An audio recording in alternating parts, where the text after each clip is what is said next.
अरे ओ दो कौड़ी के मजदूर, मुझे तेरे बगीचे के लगे फल बहुत पसंद आए हैं। मुझे वो खाने को दे दे, वरना यहीं पर तेरी हड्डी पसली एक कर दूंगा। लेकिन राजकुमार साहब, आपने अभी अभी तो ढेर सारे फल खा लिए हैं। अब अगर मैंने आपको सारे फल दे दिए तो मैं बाजार में क्या बेचूंगा?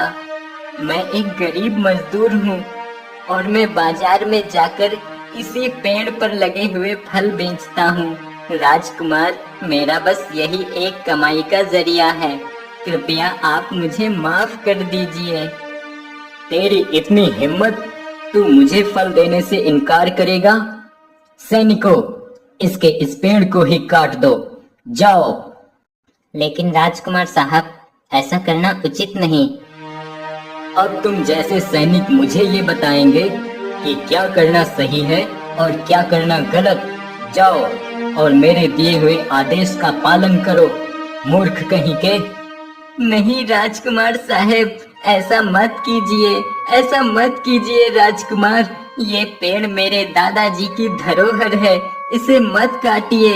मैं आपके सामने हाथ जोड़ता हूँ, मैं आपसे विनती करता हूँ राजकुमार। वह गरीब गिड़गिड़ाता रहा, लेकिन राजकुमार वीरेंद्र उस गरीब आदमी की एक नहीं सुनता और सैनिकों से कहकर उसका पेड़ कटवा देता है। मैं इस राज्य का होने वाला राजा हूँ और तूने मुझसे ही जुबान लड़ाई। देख लिया उसका अंजाम।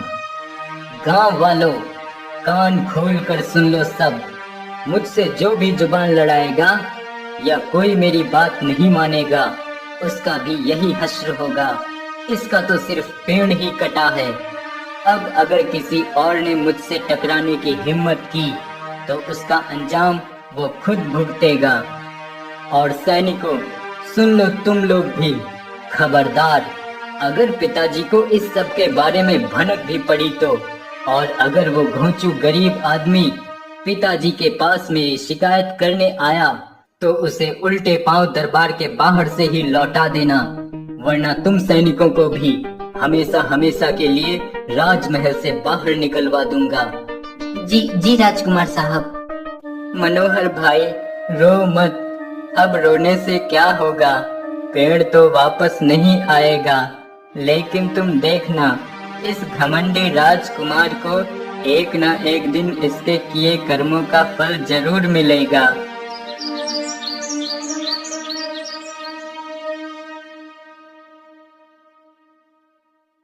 कैसे हो मेरे राजकुमार? पिताजी, मैं तो बिल्कुल ठीक हूँ, बस सुबह की ताजी हवा खा रहा था। पर आप इतनी सुबह सुबह यहाँ पर? बेटे वीरेंद्र, मैं सोच रहा हूँ तुम अब राज्य के कामों के बारे में भी कुछ दिलचस्पी लो और जल्द से जल्द सीख लो कि एक राजा कैसे एक राज्य को संभालता है, कैसे अपनी प्रजा का ध्यान रखता है। इसलिए तुम आज मेरे साथ राज्य भ्रमण पर चलोगे। वैसे तो मैं सब समझता ही हूँ, लेकिन आप कह रहे हैं तो मैं आपके साथ जरूर चलूंगा। आखिरकार मुझे आपके जैसा ही काबिल राजा बनना है। अब राजा और उसका बेटा राज्य भ्रमण के लिए निकल पड़ते हैं। अरे छी, हट जाओ यहाँ से। तुम्हारे बदन से बू आ रही है और तुम्हारा हुलिया भी कितना घटिया है, मानो जैसे कितने दिनों से कूड़े में रह रहे हो। राजकुमार साहब, राजा साहब, मेरी मदद कीजिए, मुझे खाना दे दीजिए और रहने की जगह दे दीजिए, वरना मैं ऐसे ही दर दर भटक कर कहीं मर जाऊंगा। कई दिनों से भूखा प्यासा हूँ। राजमहल जाता हूँ तो राजमहल के बाहर से ही सैनिक मुझे भगा देते हैं। राजा साहब, आप तो मेरी पीड़ा समझिए। अरे हट जा यहाँ से, वरना पक्षी प्राणियों का शिकार करने की जगह तेरा ही शिकार कर दूंगा आज मैं। भिखारी कहीं का, निकल जा यहाँ से। राजकुमार वीरेंद्र सिंह घोड़े पर बैठे हुए उस भिखारी को एक लात मारकर गिरा देता है। राजकुमार वीरेंद्र, ये तुमने क्या किया? तुम इतने निर्दयी कैसे हो? क्या तुम्हें जरा भी दया नहीं आई इस भिखारी पर? ये तो बहुत गलत किया तुमने राजकुमार। पिताजी, मैंने जो भी किया है सही किया है। इन निर्लज्ज भिखारियों के साथ ऐसे ही पेश आना चाहिए। इनकी जगह यही है। नहीं राजकुमार, ये तुमने सही नहीं किया। तुमने आज मुझे बहुत निराश किया है। मैंने सोचा था तुम्हें राजपाट सौंपूंगा, लेकिन तुम्हें तो अभी बहुत कुछ सीखना बाकी है। खैर, अब हमें राजमहल वापस चलना चाहिए। राजा अब राजकुमार के बारे में सोच सोचकर बहुत उदास रहता और खोया खोया सा रहता। महाराज, कई दिनों से देख रहा हूँ आप कुछ खोए खोए से रहते हैं, कुछ उदास मालूम होते हैं। तभी राजा मंत्री को सारी बात बताता है और मंत्री राजा को एक उपाय बताता है।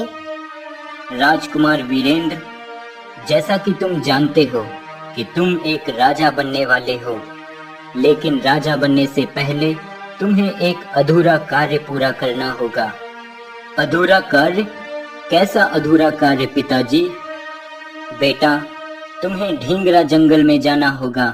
वहाँ एक सिद्ध महात्मा होंगे जिनसे तुम्हें आशीर्वाद लेना होगा।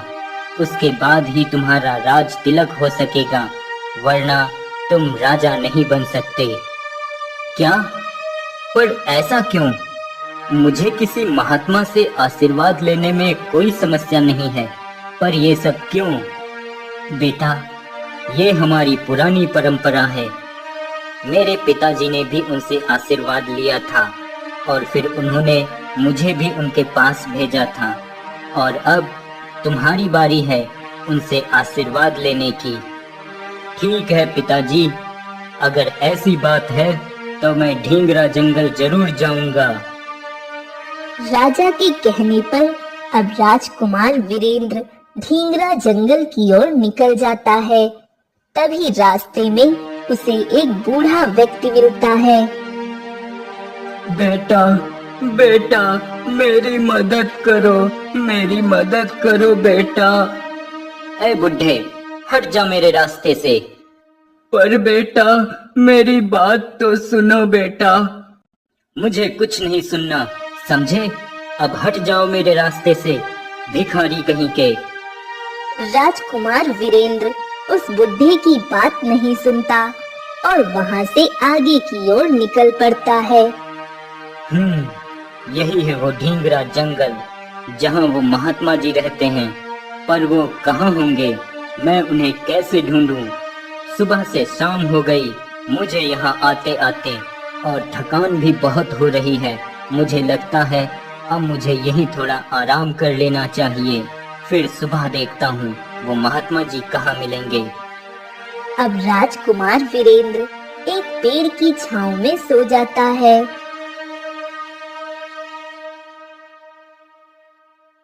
अरे ये क्या? ये मेरे कपड़े कैसे हो गए? और ये तो सब बदला बदला सा लगता है। ये मेरे कपड़े तो नहीं, ये तो कोई भिखारी के जैसे कपड़े हैं। मेरे शरीर पे ऐसा कैसे हो सकता है? मैं एक भिखारी? नहीं नहीं, मैं तो एक राजकुमार हूँ और होने वाला राजा। मैं भिखारी नहीं हो सकता। पर ये कैसे?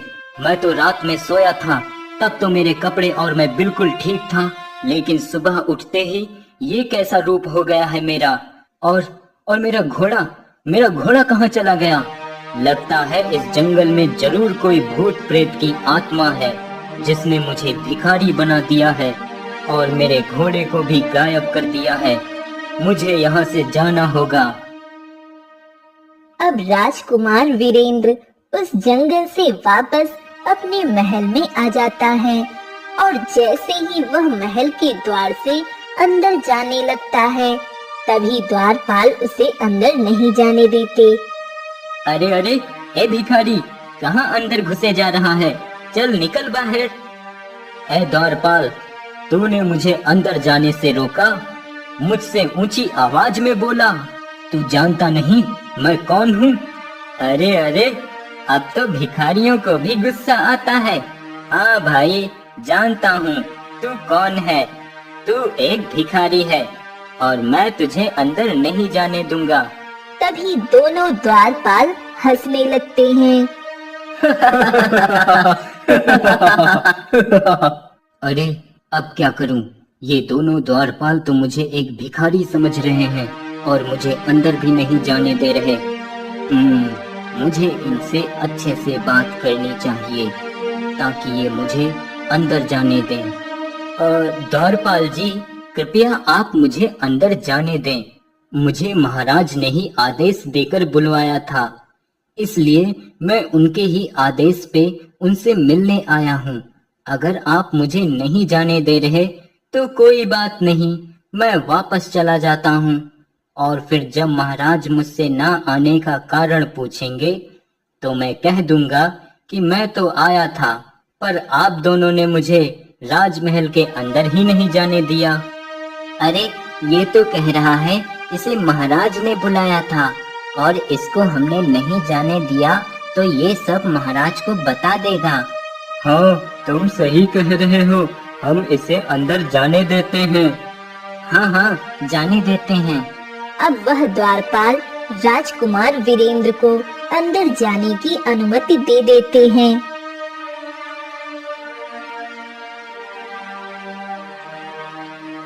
पिताजी, देखिए मेरे साथ क्या हो रहा है। न जाने कैसे मैं एक भिखारी बन गया हूँ और वो द्वारपाल जो कल तक मेरे सामने सर नहीं उठाते थे, आज वो मुझसे ऊंची आवाज में बोल रहे हैं और मुझे मेरे ही महल में घुसने से मना कर रहे हैं। पर तुम कौन हो? मैंने तुम्हें नहीं पहचाना। पिताजी, मैं आपका पुत्र वीरेंद्र सिंह, इस राज्य का होने वाला अगला राजा जो आप मुझे बनाएंगे। मंत्री जी, ये कौन बहरूपिया है जो मेरे पुत्र के बारे में इतना कुछ जानता है और इसे तो मैंने इस राज्य में पहले कभी नहीं देखा। महाराज, लगता है इस भिखारी को हमारे राजकुमार मिले होंगे और उन्होंने इसको अपने बारे में कुछ बता दिया होगा, जिसकी वजह से ही यह भिखारी हमारे राजकुमार के बारे में इतना कुछ जान गया है। ऐ बहरूपिये, चुपचाप यहाँ से निकल जा, नहीं तो तुझे कारागार में डलवा दूंगा। तू एक भिखारी है, बस इसीलिए मैं तुझ पे रहम कर रहा हूँ, वरना मेरे एक इशारे पर मेरे सैनिक तुझे कारागार में डाल देंगे। राजा के इतना कहते ही वीरेंद्र बहुत उदास हो जाता है और बिना कुछ कहे ही वहाँ से वापस चला जाता है। ये क्या हो गया मेरे साथ? मैं भिखारी कैसे बन गया और मेरे पिताजी ही मुझे नहीं पहचान रहे, तो अब किससे उम्मीद रखूं? अब और कौन होगा जो मुझे पहचान सकेगा? वीरेंद्र खुद से ही बातें करता हुआ इधर उधर भटक रहा होता है। बहुत भूख लगी है और थकान भी हो रही है, कहीं बैठकर थोड़ा आराम कर लेता हूँ।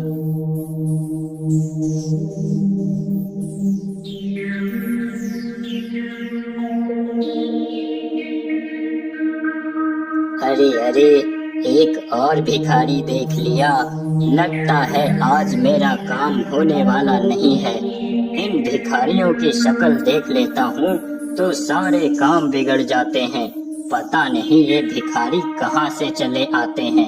ए भिखारी, चल भाग यहाँ से और कभी इस जगह पे मुझे दिखाई मत देना, समझे? सेठ, तुम मुझसे इस तरह बात नहीं कर सकते, मैं भिखारी नहीं हूँ। हाँ हाँ, तुम तो राजा हो इस राज्य के, भिखारी कहीं का। इतना कहकर वो सेठ वहाँ से चला जाता है। क्या करूं मैं? कैसे बताऊं सबको कि मैं भिखारी नहीं, मैं एक राजकुमार हूँ, पर मेरी बात कोई मानता ही नहीं।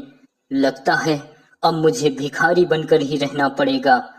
पर अब मैं बहुत भूखा भी हूँ, मैंने कल से कुछ नहीं खाया है, कुछ खाने का इंतजाम करना होगा। वीरेंद्र अब कुछ खाने की तलाश में निकल जाता है कि तभी एक औरत वहाँ से निकल रही होती है। छी छी, ये भिखारी कहाँ से अचानक सामने आ गया? कितनी बदबू आ रही है इस भिखारी के पास से। ए भिखारी, हट मेरे रास्ते से, न जाने कहाँ से आ जाते हैं।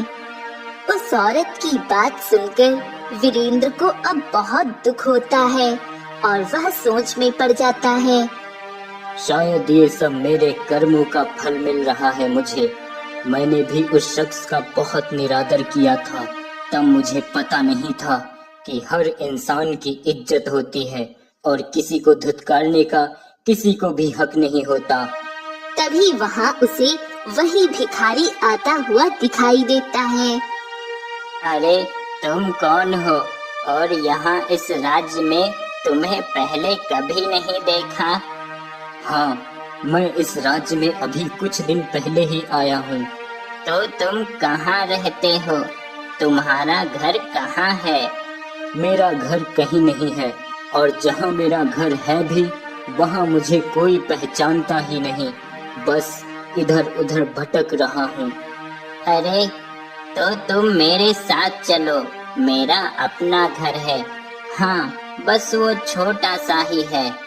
तभी वह भिखारी वीरेंद्र को अपने साथ ले जाता है और उसको कुछ खाने को भी देता है, जिसे वीरेंद्र तुरंत खा लेता है और वीरेंद्र सोच में डूब जाता है। क्या हुआ भाई, तुम कहाँ खो गए?